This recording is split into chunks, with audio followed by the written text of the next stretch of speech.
shoe bomber and British Taliban fighters currently held in Cuba. At the center of the controversy is Abu Hamza, vocal supporter of Osama bin Laden. When an aeroplane goes down now, is it a lockerbie or an SOS net? But it's the way he was able to take over the mosque and impose his own hardline views that has given most cause for concern amongst other Muslims. The idea is to slow down and make the sky very high risk for anybody who flies. This sort of approach is very enormously damaging to the reputation of Islam and Muslim community in UK. I mean, they are using Islam as a tool. They have hijacked the holy verses for their own political agenda. Abu Hamza's political activities also reveal a flawed system where one man can forcibly take control of a mosque at the expense of the regular worshippers. Mufti Barkatullah is a trustee of the mosque. Officially, he's supposed to oversee what goes on there, but he's actually too scared to go inside. I'm completely powerless because I fear when I go that someone will intimidate me or someone will challenge me and put me in an awkward position, and without any provocation they will abuse me verbally and sometimes physically if they can. When Finsbury Park Mosque opened in 1985, it was the pride of the community, supported by Prince Charles and nearly £1 million from the Saudi royal family. But within 5 years the mosque was in trouble.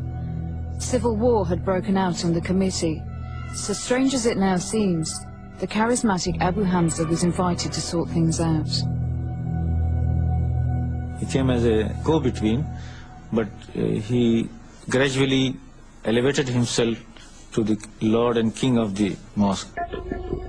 It wasn't long before Hamza was using his influence to promote a holy war on the West. Allah guarantees that He will admit the Mujahid in his cause into paradise, if he is killed.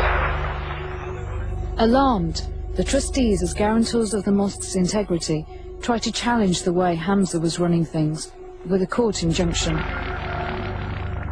It only made things worse.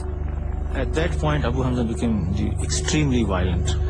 As a result of injunction, I tried to take the regular imam to install him in Friday. We were all bundled out of the mosque by force. The trustees can't afford to go back to court, so they're stuck with the status quo.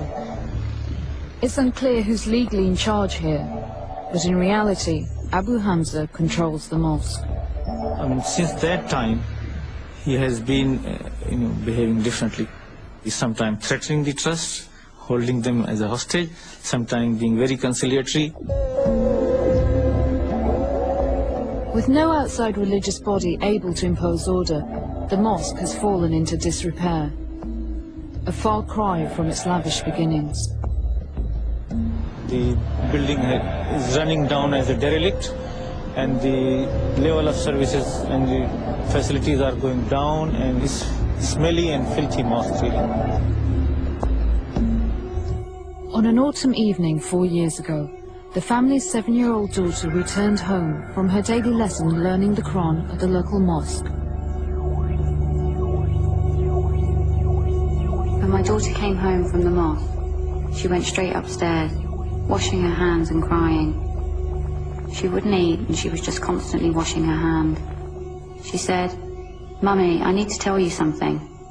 And I said, "Just be quiet, I'm watching TV."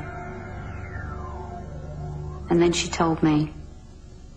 She was upset and crying, and my mind just went. During that day's busy lesson, the religious teacher, Imam Ahmed Halalat, had forced her to masturbate him.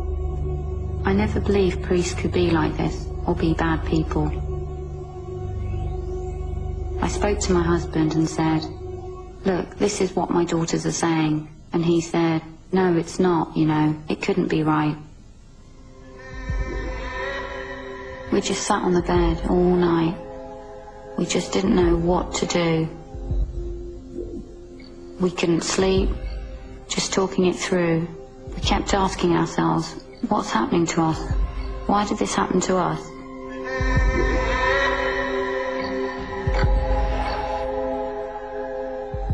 Later that day, certain their daughter couldn't be making her story up, they reported Ahmed Halalat to the police. Lancashire police started an investigation. After interviewing other parents and children, Ahmed Halalat was charged with 3 counts of indecent assault, including an assault on another child. He denied the allegations. But it wasn't the first time Halalat had been in trouble with his congregation. In 1992, he was accused of abusing a child at a mosque in London. When the family decided not to press charges, Halalat moved on to Preston. Subsequent employers at the Kent Street Mosque were probably not aware of his past. As the Preston investigation continued, the parents began to get visits from people associated with the mosque.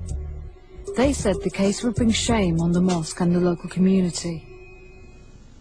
They actually came to our house and they would take off their hats, put it at my feet and say, "Don't take it any further, he'll get a bad name. The mosque will get a bad name." But I said, no way. After what he did, they expect us to keep quiet. The regular visitors began to offer money, holidays to Pakistan and other inducements to leave Preston. When they refused, the bribes turned to threats. When we used to walk along the streets, they would look at us as if we were the ones that did wrong, as if we're dirty or something, but we didn't do anything wrong. People spat at us when we went out. People spat at my daughter when she went to the shops. At the Crown Court, Halalat was supported by the committee that appointed him at the Kent Street Mosque, whilst the family found themselves more and more isolated. Ahmed Halalat pleaded not guilty. 2 of the charges could not be proven due to lack of forensic evidence, but on the 3rd offence, traces of Halalat's semen had been found on the carpet in the mosque classroom. This was enough to convict him on one of 3 counts of indecent assault. He received a 6-month sentence and was placed on the sex offenders register.